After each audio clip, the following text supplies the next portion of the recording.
இந்திய கிரிக்கெட் அணி எப்போதெல்லாம் தடுமாறுகிறதோ அப்போதெல்லாம் பெங்களூரை சேர்ந்த ஏதாவது ஒரு ராகுல் அணியை காப்பாற்றுவார். இந்திய அணி என்ன சொல்கிறதோ அதை மறு கேள்வியே கேட்காமல் செய்வார்கள். தொடக்க வீரர் இல்லை நடுவரிசை வீரர், விக்கெட் கீப்பர், பேட்ஸ்மேன் என எந்த பொறுப்பு கொடுத்தாலும் பெங்களூரிலிருந்து வரும் ராகுல்கள் கண்டிப்பாக செய்வார்கள். அது ராகுல் டிராவிட் ஆக இருந்தாலும் சரி, KL ராகுல் ஆக இருந்தாலும் சரி. அப்படிப்பட்ட KL ராகுல் ரோஹித் சர்மாவுக்கு பிறகு இந்திய அணியின் கேப்டனாக வருவார் என எதிர்பார்க்கப்பட்டது. அதற்கு காரணம் ரோஹித் சர்மா காயத்தால் சில தொடர்களில் விளையாடாத நிலையில் KL ராகுல் தான் இந்திய ஒருநாள் அணியின் கேப்டனாக நியமிக்கப்பட்டார். முதலில் கொஞ்சம் தடுமாறினாலும் IPL தொடரில் லக்னோ அணியின் கேப்டனாக கம்பீரின் பட்டறைக்கு சென்ற பின் KL ராகுல் தன்னையே மெருகேற்றிக் கொண்டார்.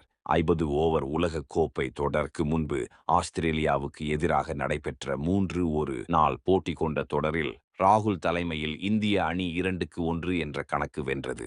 இதேபோன்று தென்னாப்பிரிக்காவுக்கு சுற்றுப்பயணம் மேற்கொண்டு அங்கு 3-1 போட்டியில் KL ராகுல் தலைமையில் இந்தியா 2-1 என்ற கணக்கில் வென்றது.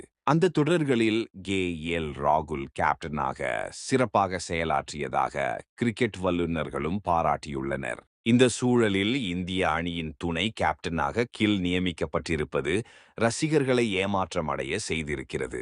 இந்த நிலையில் KL ராகுலுக்கு தானே அடுத்த கேப்டன் பொறுப்பு வந்திருக்க வேண்டும், ஏன் கில்லை தேர்வு செய்தீர்கள் என்று ரசிகர்களிடமிருந்து கேள்விகள் வருகின்றன. அதற்கான காரணம் என்ன என்பதை தற்போது பார்க்கலாம். முதல் விஷயமாக பார்க்கப்படுவது KL ராகுலின் வயதுதான். KL ராகுலுக்கு தற்போது 32 வயதாகிவிட்டது. ஆனால் கில்லுக்கு தற்போது 24 வயசுதான் ஆகிறது. ரோஹித் சர்மா இன்னும் 2 ஆண்டுகள் கேப்டனாக இருப்பார் என எதிர்பார்க்கப்படுகிறது. அப்போது ராகுலுக்கு வயது 34 ஆகிவிடும்.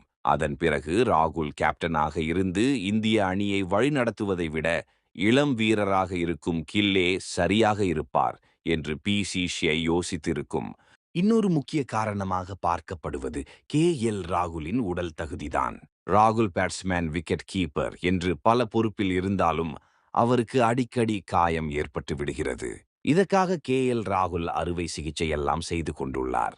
இதனால் ராகுலுக்கு உடல் தகுதி பிரச்சனை வந்தால் கேப்டன் பொறுப்பை மாற்ற முடியாது என்பதால் கில்லுக்கு இந்த வாய்ப்பு சென்றிருக்கலாம்.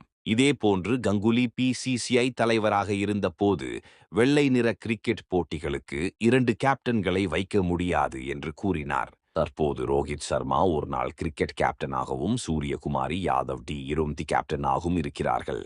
ஆனால் ரோஹித் சர்மாவும் சூர்யாவும் ஓய்வு பெற்றுவிட்டால் மீண்டும் கங்குலியன் பார்முலாவுக்கு செல்ல கில் சரியாக இருப்பார் என PCCI முடிவு எடுத்து இருக்கலாம். கிரிக்கெட் செய்திகளை உடனுக்குடன் அறிந்து கொள்ள நியூஸ் கிரிக் சேனலை சப்ஸ்கிரைப் செய்து பாருங்கள். நன்றி, வணக்கம்.